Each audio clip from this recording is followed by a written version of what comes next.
Now to the latest on CNN-IBN and FirstPost expose on India's most wanted man, Dawood Ibrahim's blood money trail. A day after we broke that story, the government has promised stern action. Finance Minister P. Chidambaram saying that officials will look at the CD of that story and take the action that is required. If any tax laws have been violated, strict action will be taken.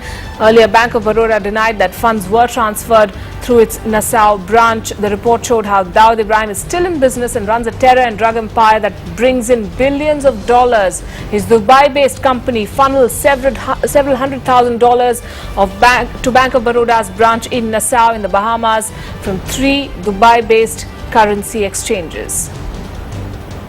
Bank of Baroda now issuing a statement, and I quote, "We deny any involvement of Bank of Baroda in alleged transfer of funds as reported in the media. We further clarify that Bank of Baroda Nassau operations are conducted strictly within the regulatory framework of the host or home country and are subject to usual systemic controls." This is what the Finance Minister said earlier today.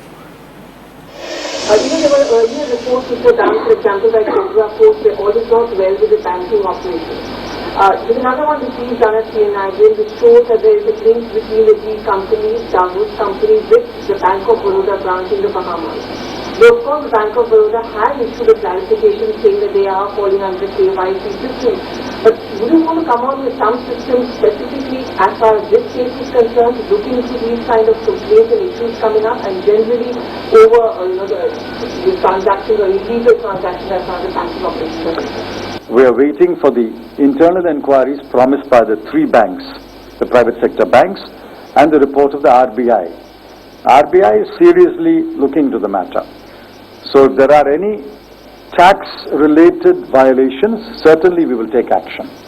On this sting that was done yesterday, I think my officers will access the CD today or tomorrow, and we will take a look at that.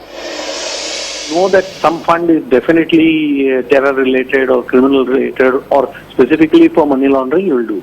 Just like in the case of the HDFC, Axis and ICICI Bank sting, I think you will be fined for not following KYC norms at the most, but you will not, because it is Dawood, it is not going to be any different. Bank of Baroda should be checked for other things, that is why do they need to be in Nassau and what are they doing there? Are they serving an Indian community or some other kind of clients? I think if they do a full investigation of the kind of clientele they have, then you might come up with something else.